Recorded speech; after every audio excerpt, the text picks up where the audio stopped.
2024-এর 5 August Sheikh Hasina সরকারের পতন ঘটল, তিনি ভারতে চলে গেলেন।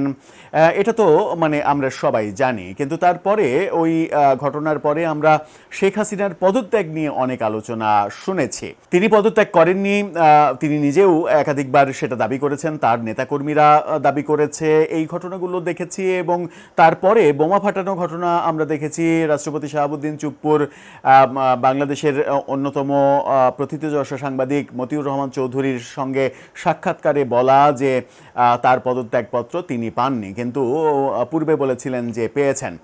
ব্যাপারটা যেটা হয়েছে সেটা হচ্ছে যে তিনি পেয়েছেন এটা বলতে তাকে বাধ্য করা হয়েছিল, প্রফেসর ইউনূস সরকার তাকে বাধ্য করেছিল। ওই শাহাবুদ্দিন চুপ্পুর সাক্ষাৎকারের পরেই আলোচনাটা একেবারে থিতু হতে শুরু করে যে শেখ হাসিনা পদত্যাগ করেননি, পদত্যাগপত্র জমা দেননি। সেটাকে কেন্দ্র করে আওয়ামী লীগের নেতারা নানাভাবে দাবি করে আসছেন যে শেখ হাসিনা এখনও বাংলাদেশের বৈধ প্রধানমন্ত্রী। যদিও নির্বাচনের পর তারেক রহমানের সরকার গঠিত হওয়ার পরে সেরকম দাবি অনেকটা ফিকে হয়ে গেছে।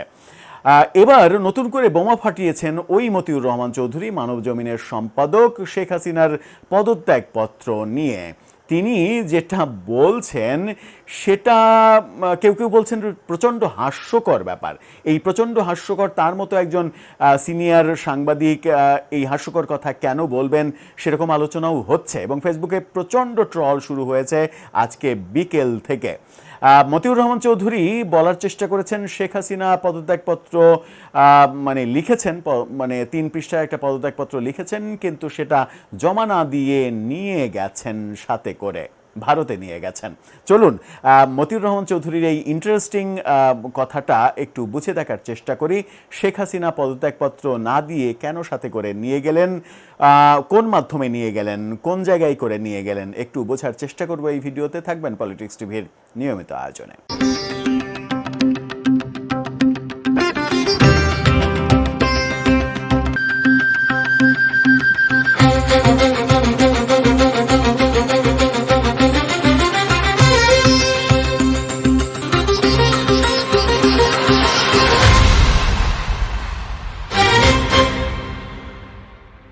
দর্শক, বলছিলাম মতিউর রহমান চৌধুরীর কথা। শেখ হাসিনার পদত্যাগপত্র নিয়ে তিনি যে মন্তব্য করেছেন সেটা নিয়ে সোশ্যাল মিডিয়া উত্তাল হয়ে গেছে। মতিউর রহমান চৌধুরী এক্স্যাক্টলি যেটা বলেছেন সেটা হচ্ছে শেখ হাসিনা তার ভ্যানিটি ব্যাগে করে পদত্যাগপত্র নিয়ে গেছেন। এটা নিয়ে হাস্যরসের সৃষ্টি হয়েছে। কালের কণ্ঠের এই শিরোনামটা দেখে নিন, সেখানে বলা হচ্ছে পদত্যাগপত্র শেখ হাসিনা ভ্যানিটি ব্যাগে করে নিয়ে গেছেন। বলা হচ্ছে শেখ হাসিনা এই কাজটা করেছেন। দ্য পোস্টের সঙ্গে সাক্ষাৎকারে এই কথাটা বলেছেন মতিউর রহমান চৌধুরী।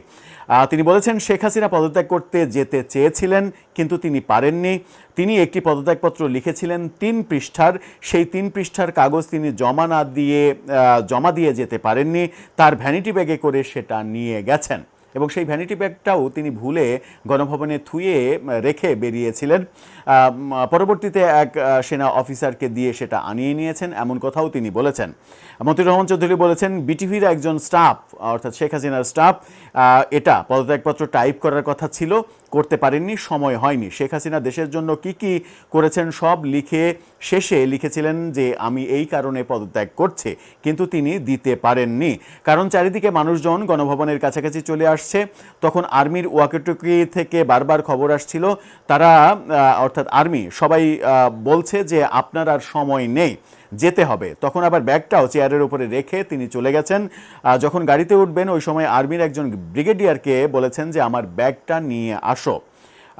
এই বক্তব্য মতিউর রহমান চৌধুরী দিয়েছেন যে ভ্যানিটি ব্যাগটা ঘরেই রেখে গিয়েছিলেন, এরপরে একজন ব্রিগেডিয়ারকে দিয়ে সেটা আনিয়ে নিয়েছেন এবং ওই ভ্যানিটি ব্যাগেই পদত্যাগপত্র ছিল, সেটা তিনি নিয়ে গেছেন।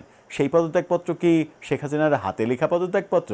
হাতে লেখা পদত্যাগপত্র কি অফিসিয়ালি গ্রান্টেড? এই পর্যায়ে অফিসিয়ালি গ্রান্টেড? সেটা করলে তো নিজের একটা প্যাডে, প্রধানমন্ত্রীর প্যাডে করার কথা। আমি জানি না কি হয়েছে, কিন্তু সেটা জানারও দরকার নেই।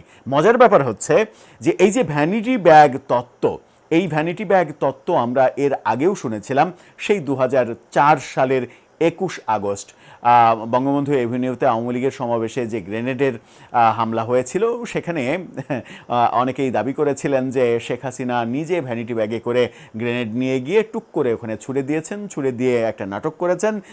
নাটক করার কারণ হচ্ছে দেশের মানুষের সহমর্মিতা পাওয়া, অথচ ওই হামলায় শেখ হাসিনা নিজে মারাত্মকভাবে আহত হয়েছেন। তার এক কান অনেকটাই অকেজো হয়ে পড়েছে এখন, এবং তার কিন্তু 23 নেতাকর্মী সেখানে মৃত্যুবরণ করেছিলেন, এবং বহু নেতাকর্মী এখনও সারা শরীরে স্প্লিন্টারের যে আঘাত, সেই আঘাত এবং স্প্লিন্টার দেহের মধ্যে নিয়ে অনেকে পঙ্গুত্ব বরণ করেছেন, অনেকে কোনো রকম জীবনযাপন করছেন। এই যে ভ্যানিটি ব্যাগ তত্ত্ব, 22 বছর পরে সেই ভ্যানিটি ব্যাগ তত্ত্ব আবারও সামনে আসলো, এবং সেই একই ব্যক্তি শেখ হাসিনার সঙ্গে ভ্যানিটি ব্যাগকে মেলানোর যে চেষ্টা, এটা কি কোনো রাজনীতি নাকি কাকতালীয়ভাবে আসলে মিলে যায়? ভ্যানিটি ব্যাগে করে পদত্যাগপত্র যদি তিনি নিয়েই যেয়ে থাকেন, তাহলে তো মতিউর রহমান চৌধুরী আবারও এটা প্রতিষ্ঠিত করলেন যে শেখ হাসিনা পদত্যাগ করেননি। তাহলে কি আওয়ামী লীগ যেটা দাবি করছে যে শেখ হাসিনা এখনও বাংলাদেশের বৈধ প্রধানমন্ত্রী, সেটাই কি ঠিক? আসলে মানে আমরা কি বলতে চাই, কি বোঝাতে চাই, কি আমাদের বক্তব্য, আমাদের বক্তব্যের পারপাসটা আসলে কি, এগুলো হয়তো মাঝে মাঝে গুলিয়ে ফেলে। রাষ্ট্রপতি শাহাবুদ্দিন চুপ্পু যখন এই মতিউর রহমান চৌধুরীর সঙ্গে সাক্ষাৎকারে বলেছিলেন পদত্যাগপত্র তিনি পাননি, তখন কিন্তু ওই জুলাই আন্দোলনের পক্ষের নানা ধরনের ব্যানারে রাষ্ট্রপতিকে আবারও অপসারণ করা, বঙ্গভবনে গিয়ে মব তৈরি করা, এরকম নানা কিছু আমরা দেখেছি। মানে তারা সহ্যই করতে পারেনি যে রাষ্ট্রপতি সহজ স্বীকারোক্তি দিচ্ছেন যে তার কাছে পদত্যাগপত্র নেই, এটাই সত্য। এটা কেন যেন আমরা মানতে পারিনি। শেখ হাসিনার ওই সময় কি গণভবনে থেকে আদতেও এরকম কোনো স্কোপ ছিল ওই সময়টাতে যে তিনি পদত্যাগপত্র রাষ্ট্রপতিকে দিয়ে যেতে পারবেন? রাষ্ট্রপতির কাছে যাওয়ার কথা কিন্তু আমরা শুনেছিলাম যে তিনি যেতে চেয়েছিলেন, কিন্তু সেই যাওয়াটা যে তিনি যেতে পারেননি, গণভবন থেকেই তিনি দ্রুত বেরিয়ে গেছেন, প্রথমে হেলিকপ্টার, তারপরে বিমানযোগে, সেটা তো আমরা জানি। তারপরেও তাহলে এই বিতর্ক কেন? আর পদত্যাগপত্র তিনি জমা দিলে কিংবা না দিলে তাতে কি এমন যায় আসে? যিনি ফিজিক্যালি থাকতে পারছেন না, ফিজিক্যালি না থাকতে পারার কারণে অন্য একটা সরকার দায়িত্ব গ্রহণ করছে, সেই সরকার 1.5 বছর দায়িত্ব পালন করার পরে একটা নির্বাচন দিচ্ছে, নির্বাচনের মাধ্যমে নতুন একটা সরকার এসেছে, এখনও কি তার পদত্যাগপত্র মানে পদত্যাগ করা না করা সেটা কি কোনো ম্যাটার করে?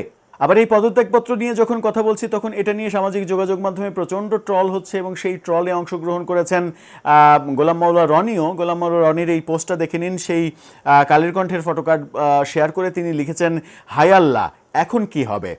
শেখ হাসিনা যদি তার ভ্যানিটি ব্যাগ থেকে পদত্যাগপত্রটি বের করে ছিঁড়ে ফেলেন, তখন আমরা কি করব? মানে মজা নেয়ার একটা স্কোপ তৈরি করে দিয়েছেন মতিউর রহমান চৌধুরী, এটা বলাই যায়। দর্শক, আপনার কাছে কি মনে হয়, এই ভ্যানিটি ব্যাগ তত্ত্ব থেকে আমরা কি আদৌ বেরিয়ে আসতে পারবো? শেখ হাসিনা যেমন 2004 সালে ভ্যানিটি ব্যাগে করে গ্রেনেড নিয়ে গিয়েছিলেন, এবার ভ্যানিটি ব্যাগে করে পদত্যাগপত্র দিল্লিতে নিয়ে গেলেন, সেটা কি ভারতের কোনো মিউজিয়ামে দেখা যাবে? আপনার মতামত জানিয়ে লিখতে পারেন আমাদের কমেন্ট বক্সে।